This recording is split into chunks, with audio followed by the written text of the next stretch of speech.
Like many of you, I emerged from my 26 hours of air travel feeling less than spectacular. I was grubby and sweaty and in desperate need of a hairbrush. And like many of you, I stood with my grubby self behind a woman in the customs line who seemed perfectly put together. She was still wearing stockings and high heels, and her makeup was still flawless 26 hours later. I was intimidated by her, this perfect woman, and yet I was also somewhat jealous of her.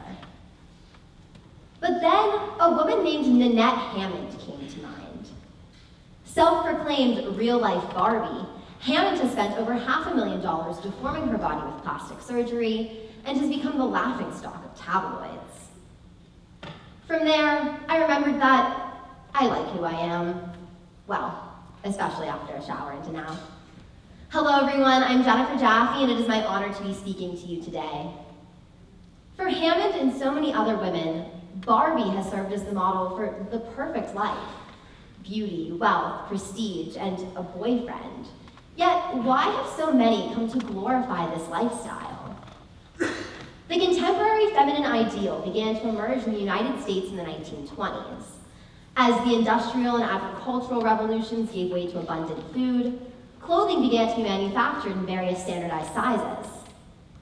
During this era, America's image of the ideal body transitioned from one of healthful plumpness to one of thinness. Body fat became associated with slovenliness and slenderness with vigor, health, and personal virtue. Then, over 3 decades later, as the ideal body image solidified in American culture, businesswoman Ruth Handler created the Barbie doll. With its baby blue eyes, bubblegum pink high heels, and perfectly painted smile, the Barbie doll is, as poet Denise Duhamel describes, quote, poised, ladylike, and complying. As a little girl, my sisters and I would spend hours dressing Barbie in her tiny pink bikini, strapping her into her miniature Corvette convertible, and carrying her to our kitchen where we had a Barbie pool party set up in the sink. But I'm not here to wax nostalgic over my childhood obsession with the Barbie doll. On the contrary, I'm here to discuss how Barbie has come to symbolize and, frankly, to exacerbate Western society's horribly distorted perception of the female body image. Since her inception, Barbie has represented the unattainable feminine ideal. Her outfits are overly revealing, and her physique would be physically impossible in human proportions. With what is equivalent to a 16-inch waist and 6-inch ankles, Barbie would only be able to have half a liver and would need to walk on all fours. Not to mention, her rail of the neck would be physically incapable of holding up her head. Since her debut at the American International Toy Fair in 1964, Barbie has spread this toxic American archetype around the world in pink platform stilettos and a matching purse. The term Barbie culture, which was popularized by author Mary Rogers in 1999, has become a cultural meme to our society's distorted perception of the female body image at large, rather than as a reference to the doll itself. This meme recognizes the Barbie doll as a caricature, yet is also a sad commentary on the proliferation and magnification of this gross distortion throughout our culture. Barbie culture has become pervasive in fashion, retail, media, and in marketing. With regard to Barbie culture, our society is in the midst of an eating disorder epidemic that is especially detrimental to, but not limited to, young women. In this speech, I will establish a correlation between the prevalence of eating disorders and the pervasiveness of Barbie culture in the media.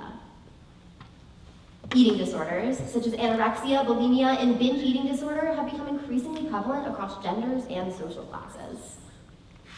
People who suffer from eating disorders experience severe disturbances in behavior, such as extreme food restriction and excessive dieting or exercising, which can contribute to heart failure, osteoporosis, kidney failure, and even death.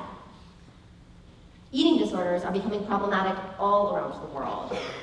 In the United States alone, over 30 million people suffer from an eating disorder, the majority of these people being young women. While the causes of eating disorders are still inconclusive among scientists, it seems to me that our society's obsession with a grossly exaggerated and patently unhealthy standard of physical perfection is an aggravating factor, if not the causative one.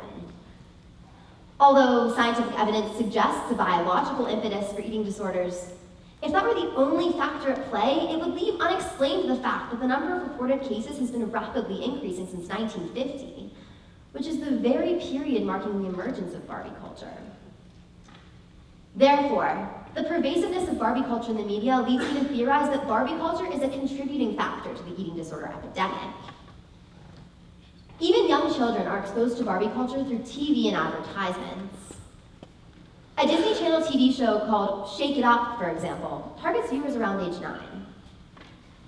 On a recent episode of the show, an actress playing a supermodel satirically informs young characters Rocky and Cece that, quote, "I could just eat you up. Well, if I ate." Supermodel cliches like this contribute to the chorus of other throwaway lines that constantly instill the unattainable feminine ideal in the minds of children. To address the obvious, the heavy marketing of the Barbie doll by Mattel is intended to perpetuate Barbie culture in children. Barbie is plastered everywhere in products for kids, from bedroom posters to birthday party decorations to school backpacks. In a study done by the Body Image Journal, a group of young girls played with either traditional Barbie dolls or a fuller-figured alternative doll. It is no surprise that the girls who played with the Barbies reported a higher dissatisfaction with their own bodies than the girls who played with the curvier dolls. This serves as further evidence that Barbie culture has an adverse effect on children's body image. Further, teenage girls have been specifically hard hit by Barbie culture in the media. The modeling industry, for example, has perpetuated a culture of body shame among young women through the practice of editing photos, which has become the norm at fashion magazines. Leah Hardy, former editor at Cosmopolitan, recently wrote an expose about the practice of photoshopping models in order to attain the feminine ideal. Hardy compares an original image of actress Cameron Diaz with the edited version. Diaz's thighs appear to be thinned, her arms and stomach appear to be toned, and her cheeks appear to be filled out. The Victoria's Secret fashion show sends a similar message to young girls. The Victoria's Secret fashion show features high-profile models such as Kendall Jenner and Gigi Hadid.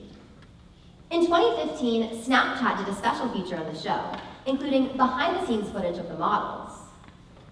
Considering in 2015, over 50% of American girls reported to use Snapchat, the unattainable feminine ideal was just a click away for millions of teenagers. On a teen blog, writer Emily Wilson vocalized her feelings while watching the show. She wrote that while intellectually she understands that the models' bodies are not, quote, attainable, she still felt emotionally, quote, angry and crushed by the show. Wilson's reaction exemplifies the direct correlation between Barbie culture and eating disorders, known as the supermodel effect. Multiple studies have shown that when individuals look at pictures of fashion models, athletes, and the like, body image is adversely affected, and eating disorder symptoms are triggered. This is because, according to Heather Hausenblas, Associate Professor of Kinesiology at Jacksonville University, it's simply human nature to compare ourselves to others, regardless of how unrealistic that standard may be. Now that I've established the strong correlation between Barbie culture and eating disorders, I believe that one potential solution to the eating disorder epidemic lies in the symbiotic relationship between company and consumer. Currently, the relationship between companies and consumers is reactive. Companies dictate trends, and consumers buy in response. Instead, I believe the relationship between companies and consumers should be more reflective, placing the burden on companies to ascertain and then produce what consumers truly demand. So, what is it that consumers demand? Well, for young women, it's body-positive marketing. For example, a popular lingerie brand for young women called Aerie announced a campaign in 2014 called Aerie Real, promising not to retouch any of its models' photos, thus advertising pictures of girls with cellulite, blemishes, and other imperfections. Consumers responded positively to this discontinuity because in 2015, there was a 20% rise in millennial lingerie sales. Aerie challenged conventional notions of beauty so that they are no longer binary. Thanks to efforts like Aerie Real, our society is beginning to realize that women aren't just slovenly or slender, but that beauty can be manifested in a myriad of ways. If more companies could follow Aerie's lead, we could create a culture of confident young women who embrace imperfections in themselves and in others. And then, maybe Barbie will feel comfortable enough to trade in her pink platform stilettos for a pair of sneakers. Thank you.